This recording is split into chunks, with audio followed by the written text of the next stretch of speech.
anytime you want to understand something, why is such and such happening? Why is there a biodiversity crisis? Or why are we drilling for more oil when it's polluting the atmosphere and causing oil spills? Like, why? And you ask why, and down a couple levels of why, you always get to money. Yeah, I talk a lot about the story of self that every culture has, and it answers the question, what are you? What is it to be human?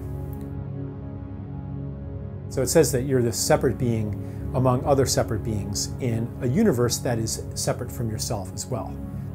Like, you're not me, that plant is not me, that's something separate. And this story of self really creates our world. If you're a separate self and there's other separate selves out there and other species out there, and the universe is fundamentally indifferent to you, or even hostile, then you definitely want to control.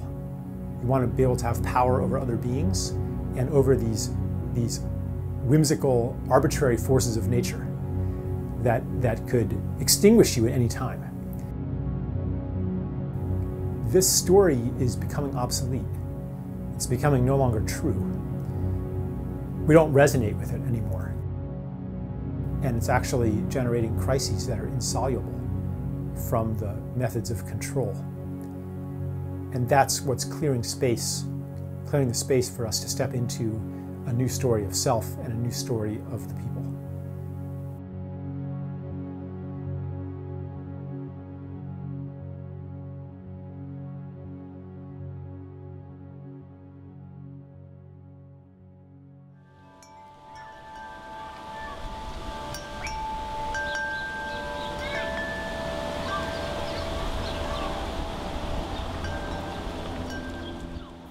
Well, money's an agreement. You know, it doesn't have value all by itself. It has value because people agree that it has value. Economists will tell you what money does, that, you know, it facilitates exchange. You use it to count things and keep track of things. You know, you write some numbers on a magical piece of paper called a check, and you can cause all kinds of abundant goods to come to your house. I mean, you could even cause misery for thousands of people if you are one of the highest initiates of the magic of money. Yeah, scarcity is built into the money system. On a most obvious level, it's because of the way money is created as interest-bearing debt. So anytime a bank lends money into existence or the Federal Reserve creates money, the money comes along with a corresponding amount of debt. And the debt, because there's interest on it, is always greater than the amount of money. So it essentially throws people into competition with each other for never enough money. Growth is another thing that's built into our money system. If you're a bank, you're going to lend to the person who's going to create new goods and services so they can profit and they can pay you back. You're not going to lend to somebody who doesn't create goods and services. So money goes toward those who will create even more of it. But basically, economic growth means that you have to find something that was once nature and make it into a good, or was once a gift relationship and make it into a service. You have to find something that people once got for free, or did for themselves or for each other, and then take it away and sell it back to them somehow. By turning things into commodities, we get cut off from nature in the same way as we're cut off from community. We look at nature with eyes of it's just a bunch of stuff. And that leaves us very lonely and leaves us with many basic human needs that go unmet. And if you have money, you might try to fulfill this hunger through purchasing, through buying things, or through accumulating money itself. And of course, now we're nearing the end of growth. The planet can't sustain much more growth. And that's why the crisis that we have today won't go away.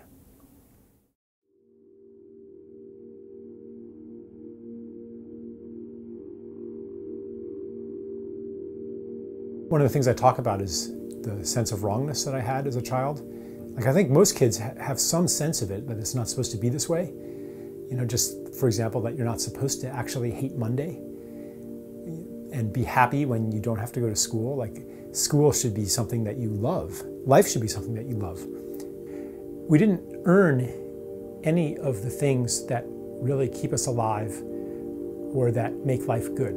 We didn't earn air. We didn't earn being born. We didn't earn our conception. We didn't earn being able to breathe. We didn't earn having a planet that can provide food. We didn't earn the sun. So I think that on some level, people have this inborn gratitude because on some level we know that we didn't earn any of this. We know that life is a gift. Well, if you know that you've received a gift, then the natural response is gratitude, the desire to give in turn. In a gift economy, it's not true the way it is in our money economy that everybody's in competition with everybody else. In a gift society, if you have more than you need, you give it to somebody who needs it.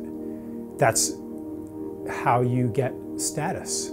And that's even where security comes from. Because if you build up all that gratitude, then people are going to take care of you too. And if there are no gifts, then there's no community. And we can see as societies become more monetized, that community has disappeared. People long for it, but you can't just have community as an add-on to a monetized life. You have to actually need each other. People desire to enact their gifts. And if they were free from money, they would do it. But money is so often a barrier. People think, oh, I would love to do this, but can I afford to do it? Is it practical? Money stops them. What beautiful thing would I do?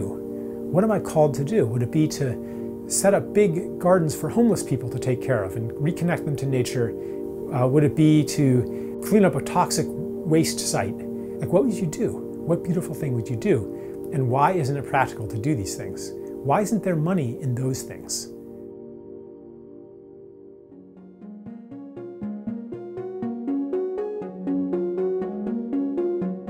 An economy that embodies the principles of the gift is an economy that is simply grounded in the truth.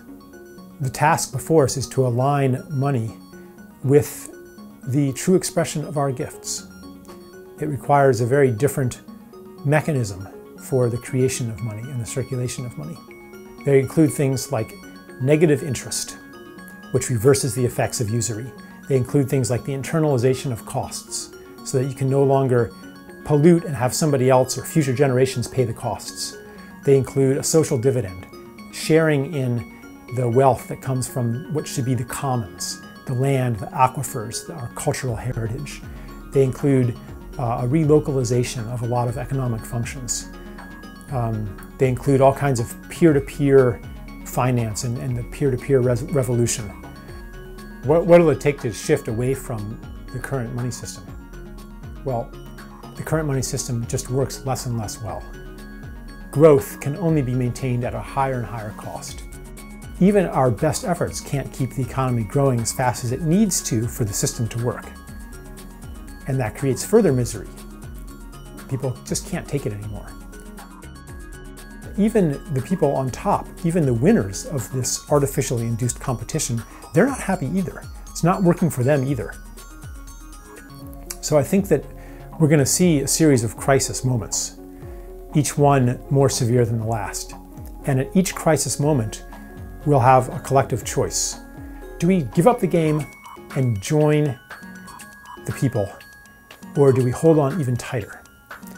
It's really up to us to determine at what point this wake-up point will happen.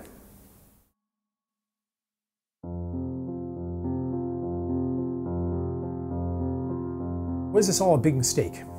That's a good question, and it sure seems like it was sometimes. When you look around at just the horrors that have taken place on this earth and that are ongoing right now, and some people think, I just don't want any part of this. Civilization was a huge mistake. I came to see this whole journey of separation not as a mistake, but as part of a larger process. It started, I think, with the environmental movement in the 1960s. That was its first awakening into mass consciousness. And the astronauts went up and experienced the pinnacle of separation. And the photos that got beamed down even today, it still evokes love in us. So we're falling in love with Earth. That's one part of our transition into adulthood. The other part is the coming of age ordeal, when the old world falls apart and a new world is born. You know, a child plays and develops his or her gifts, but doesn't apply them toward their true purpose yet. And that's what humanity's been doing. We've been messing around, playing with our gifts of technology and culture, and developing these gifts. Now we're coming into adulthood, and it's time to apply them to our true purpose. At the beginning, I think that'll be to simply heal the damage that's been done. And there's a lot of healing that needs to be done, and it's almost impossible, actually. You could say that really we're in the business of creating a miracle here on Earth. I'm saying it's something that is impossible from an old understanding of reality, but possible from a new one. And in fact, it's necessary. And in fact, anything less than that isn't even worth trying.